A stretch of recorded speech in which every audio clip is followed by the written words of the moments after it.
భుజం నొప్పి, చెయ్యి పైకెత్తాలంటే నొప్పి, ఇంట్లో పనులు చేసుకోవాలన్నా నొప్పి, లేదా ఏదన్నా ఒక స్పోర్ట్ ఆడుతూ ఇంజరీ అవ్వడం కానివ్వచ్చు. అప్పుడప్పుడు కొన్ని సార్లు జాయింట్ డిస్‌ప్లేస్‌మెంట్ జరగచ్చు, నొప్పి రావచ్చు. ఇలాంటి ఎన్నో సిట్యుయేషన్స్ మనం డే టు డే వింటూ ఉంటాం కదా! స్పెషల్లీ షోల్డర్ జాయింట్‌కి సంబంధించి ఆ పెయిన్ గురించి ఇవాల్టి ఎపిసోడ్‌లో డీటెయిల్‌గా మాట్లాడుకుందాం. Beat a house wife or beat a working professional or whoever it is. పెయిన్‌ని ఎలా మేనేజ్ చేస్తాం? అసలు ఆ పెయిన్ వెనకాల ఉన్న రీజన్స్ ఏంటి? టు టాక్ అబౌట్ దిస్ మనతో పాటు ఉన్నారు ఎపి1 పెయిన్ మేనేజ్మెంట్ క్లినిక్ నుంచి డాక్టర్ సుధీర్ గారు. హలో సుధీర్ గారు, హాయ్ నమస్తే. అండి, నమస్కారం. సరే, ఈ షోల్డర్ పెయిన్ అనేది ఒకప్పుడు నీ పెయిన్ అని ఎట్లయితే చాలా కామన్‌గా మాట్లాడుకుంటూ వస్తున్నామో, ఇప్పుడు shoulder pain is also become a very common pain. ఏంటి sir? How do we have to see this? ఈ షోల్డర్ది బాగా అర్థం చేసుకోవాల్సిన విషయం ఏంటంటే, మిగతా జాయింట్స్లో అన్నిటికంటే ఎక్కువ మొబిలిటీ ఉంది. 180 degrees తిరుగుతుంది. చేయి చూసారా? ఇప్పుడు ఈ జాయింట్ ఉంది, ఇది కొంచెం ఇటు, రైట్. మోకాలు కూడా ఇంతే, పైకి కిందకి. ఇది మనం పనులు చేయాలి కదా, మొత్తం మన స్కిల్ అంతా చేతులతో ఉంటుంది. సో షోల్డర్ జాయింట్ ఎక్కువ మొబిలిటీ ఉంటుంది కాబట్టి ఎక్కువ డ్యామేజ్ కూడా అవుతుంది. సో షోల్డర్ జాయింట్ని ఎక్కువ యూజ్ చేసే వ్యక్తులలో షోల్డర్ జాయింట్ దెబ్బతినొచ్చు. ఓల్డ్ ఏజ్లో షోల్డర్ జాయింట్ అరిగొచ్చు. ట్రాఫిక్ యాక్సిడెంట్స్లో షోల్డర్ జాయింట్ దెబ్బతినొచ్చు.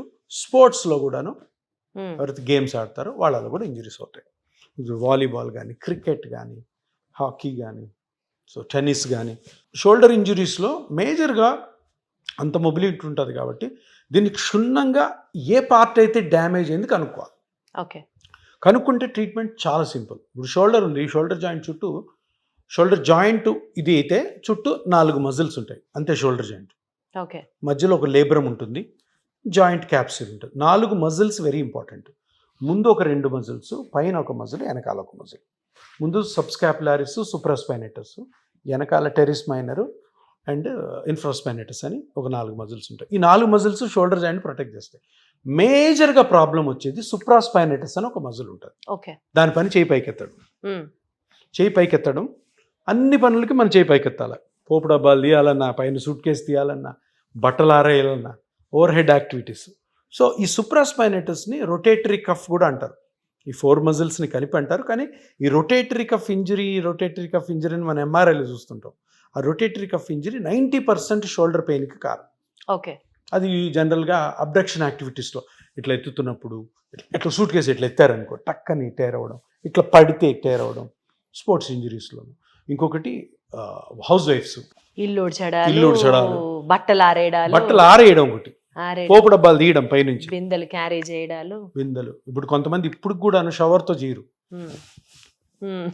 ఇది బకెట్ తీసి స్టూల్ మీద పెట్టుకొని, ఒక స్టూల్ మీద ఆళ్ళు కూర్చొని, ఇది చూసారా, ఇది 70 years, 60 years ఈ మూమెంట్స్ చూడండి, ఇంజరీ అవుతుంది. చిన్న ఏజ్లో కాకపోవచ్చు. సో ఇవన్నీ యాక్టివిటీస్ అన్నమాట. సో ఇక్కడ షోల్డర్ పెయిన్ ఎలా చూడాలి అంటే, simple dynamic musculoskeletal ultrasound scan తోటి, అంటే డైనమిక్గా మూవ్ చేస్తూ ఏ మజిల్ క్రాక్ అయింది, లేబ్రమ్ క్రాక్ అయిందా, లేదా జాయింట్ అరిగిపోయిందా, లేదంటే ఎక్కడైనా బర్సా ఉందా, లేదంటే మజిల్ ఇంజరీ ఆ టెండాన్ ఇంజరీ ఉందా అన్నది ఒక 10 minutes కనుక్కోవచ్చు. కనుక్కున్న తర్వాత ఇనీషియల్గా ఆ టేర్ ఏదైతే ఉందో 99% సుప్రాస్పైనేటస్ టేర్ ఉంటుంది. ఆ సుప్రాస్పైనేటస్ మజిల్ చెయ్యి ఎత్తలేరు, ఇంతవరకు బాగానే ఉంటుంది, ఇంకా పైకి పోవడం కష్టం. కానీ మనకి ఇంతవరకు అన్ని పనులు అయిపోతుంటాయి ఇంట్లో, అందుకని పట్టించుకోం. స్లోగా ఈ చెయ్యి ఎత్తడం తగ్గిపోయి నెమ్మదిగా ఫ్రోజన్ షోల్డర్ అయిపోతుంది. సో అందుకని ఆ సుప్రాస్పైనేటస్ మజిల్ ఆర్ టెండాన్ టేర్ ఉందనుకోండి, ఆ టేర్ని కనుక్కొని ఆ టేర్ని మెజర్ చేసి ఎగ్జాక్ట్గా ఆ టేర్ దగ్గర పిఆర్పి, గ్రోత్ ఫ్యాక్టర్స్ కానీ, ప్లేట్లెట్ రిచ్ ప్లాస్మా కానీ చేయడం వల్ల మళ్ళీ ఆ క్రాక్ అయిన, ఇట్లా మజిల్ ఫైబర్స్ ఉంటాయి కదా, అట్లా క్రాక్ అయి ఉంటుంది, చిట్లింది అంటాం మనం. దాన్ని ఎగ్జాక్ట్ గ్రోత్ ఫ్యాక్టర్స్ అక్కడ అయిన ద్వారా మళ్ళీ అది రీమోడల్ అవుతుంది, మళ్ళీ అటాచ్ అవుతుంది, రీగ్రో అవుతుంది. అది రీగ్రో అయిన తర్వాత మళ్ళీ దాన్ని స్ట్రెంగ్తన్ చేయాలి. సో సింపుల్ ఇంజెక్షన్ తోటి మన బ్లడ్లోని గ్రోత్ ఫ్యాక్టర్స్తోనే దీన్ని బాగా హీల్ చేయొచ్చు. ఓకే. దీన్ని హీల్ చేశాక చాలా ముఖ్యమైన విషయం ఏంటంటే, హీల్ అవుతుందా లేదా అని రిపీటెడ్ స్కాన్స్లో చూసుకోవాలి. హీల్ అయిన తర్వాత స్ట్రెంగ్తన్ చేయాలి. ఇది చాలా స్ట్రెంగ్తన్ చేయడం అంటే మళ్ళీ ఫిజియోథెరపీ ఎక్సర్సైజ్ ఫిజియోథెరపీ కాదు, ఇంట్లో మేము చెప్పిన ఎక్సర్సైజ్ చేసుకుంటే చాలు. స్లోగా మీ ఏదైతే ఈ అబ్డక్షన్ అది పైకి ఎత్తలేకపోతున్నారో అది మొత్తం వస్తుంది. కాకపోతే బాగా రిలీజియస్గా డిసిప్లిన్ తోటి ఈ ఎక్సర్సైజ్ చేయాలా, ట్రీట్మెంట్ తీసుకోవాలి. మళ్ళీ ఆ పాత activities which cause that pain అవన్నీ అవాయిడ్ చేయాల్సిందే కదా. అవాయిడ్ అంటే 100% అవాయిడ్గా జాగ్రత్తగా చేయాలి. జాగ్రత్త. అదే పని ఇప్పుడు నెమ్మదిగా తీసుకొని స్లోగా.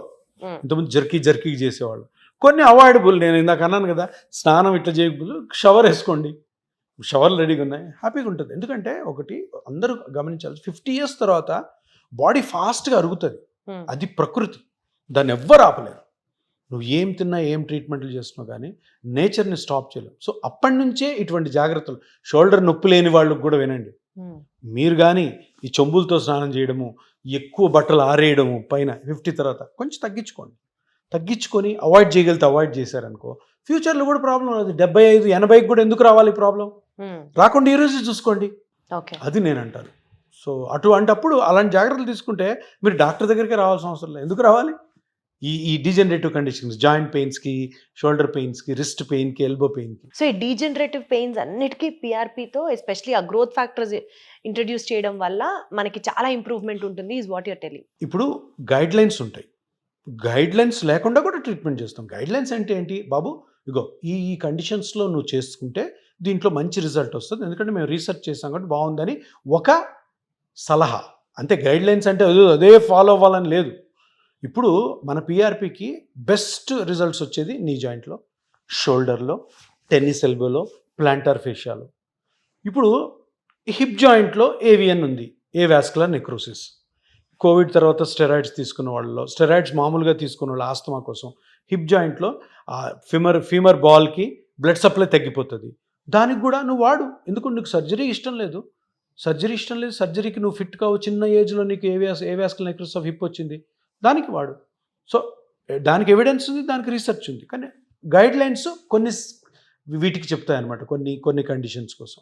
సో అట్లాగా మనము పిఆర్పిలో ఉన్న ఇష్యూ ఏంటంటే ఐసీఎంఆర్ కూడా చెప్తుంది, నువ్వు పేషెంట్కి ఎక్స్ప్లెయిన్ చేసుకో. ఓకే, ఇది చేస్తున్నాను నేను, ఇది దీంట్లో ఏ విధమైన సైడ్ ఎఫెక్ట్ ఉండదు. నీకు వేరే ఆప్షన్స్ ఇష్టం లేకపోతే పేషెంట్ తోటి ఎక్స్ప్లెయిన్ చేసుకొని, పేషెంట్కి సైడ్ ఎఫెక్ట్స్ లేవని చెప్పి, పేషెంట్కి దీని ఎఫికసీ గురించి చెప్పి హ్యాపీగా ఏ జాయింట్లో అన్నా చేసుకోవచ్చు. అది ఐసీఎంఆర్ చెప్పే guide lines. Because it is safe, because it autologous అంటే మీ బ్లడ్లోంచి మీకు ఇచ్చేది. సో అంటే ఐసీఎంఆర్ చెప్పే స్టేట్మెంట్ అనమాట. మీరు పేషెంట్కి ఎక్స్ప్లెయిన్ చేసుకొని ఏ జాయింట్లో అన్నా, ఏ సాఫ్ట్ టిష్యూలో అన్నా, ఏ మస్కులోస్కెలిటల్ కండిషన్లో అన్నా పిఆర్పి హ్యాపీగా యూజ్ చేసుకోవచ్చు. ఇది గవర్నమెంట్ చెప్పేమాట. సరే, ఇప్పుడు పిఆర్పి కంటే అడ్వాన్స్డ్ ఎక్సోజోమ్ థెరపీ అని ఏదో మార్కెట్లో వింటున్నాం.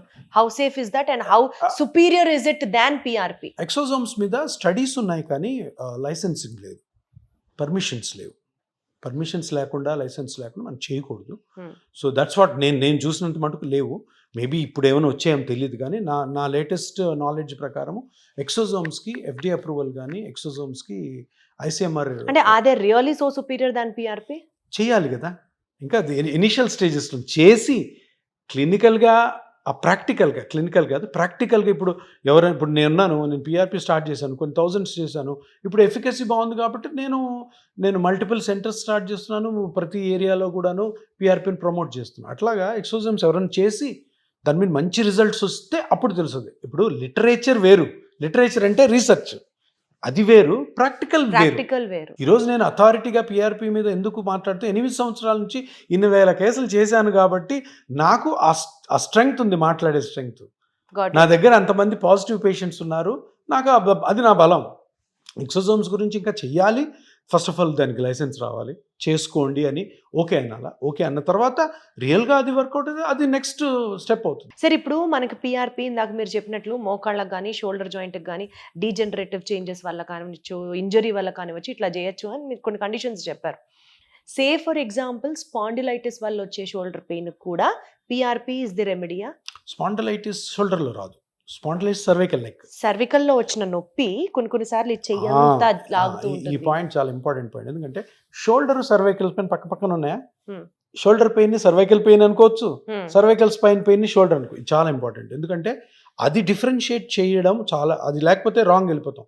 సర్వైకల్ పెయిన్ ని షోల్డర్ అనుకొని ట్రీట్ చేస్తే ప్రాబ్లం లేదు, షోల్డర్ పెయిన్ ని సర్వైకల్ అనుకొని ఆపరేషన్ చేశారనుకో సర్వైకల్ స్పైన్. అంటే ఇది మొత్తం మొత్తం కింద బాడీని కంట్రోల్ ప్యారలైజ్ అయిపోతుంది. సో డాక్టర్స్ చాలా కేర్ఫుల్గా ఉండాలి. చాలా మిస్టేక్స్ కొన్నిసార్లు జరుగుతుంటాయి. షోల్డర్ పెయిన్ ఉంటేనే వాడు సర్వైకల్ పెయిన్ అనుకుంటుంటాడు, సర్వైకల్ పెయిన్ షోల్డర్ అనుకుంటాడు. అంటే దానికి ఇప్పుడు ఆ సర్వికల్ పెయిన్ ద్వారా వచ్చేటువంటి షోల్డర్ పెయిన్ కి కూడా do we have a remedy with? Cervical pain అంటే cervical pain treatment complete. Shoulder pain అన్నది నేను చెప్పిన ఈ సిచ్యువేషన్స్ కే PRP నాలుగు work లిగమెంట్స్, చేస్తుందంట. 4 మజిల్స్, లేబ్రము, క్యాప్స్యూల్, బర్సాస్, ఇవన్నీ. Cervical pain is complete different. సర్వైకల్లో cervical disc prolapse, nerve compression, radicular pain, facet joint, muscles, ligaments, ఇవి ఉంటాయి అన్నమాట. సో వాటిని అది completely entirely different subject. So దాని గురించి మనం వేరే ఎపిసోడ్ లో అది వేరే episode sir. Yes, thank you so much sir. At least shoulder pain కి PRP gives out good results. So try PRP. ఒకసారి డాక్టర్ గారితో మాట్లాడండి. ఇంకేమైనా డౌట్స్ ఉంటే 100% feel better, feel relieve from your pain. Thank you so much sir.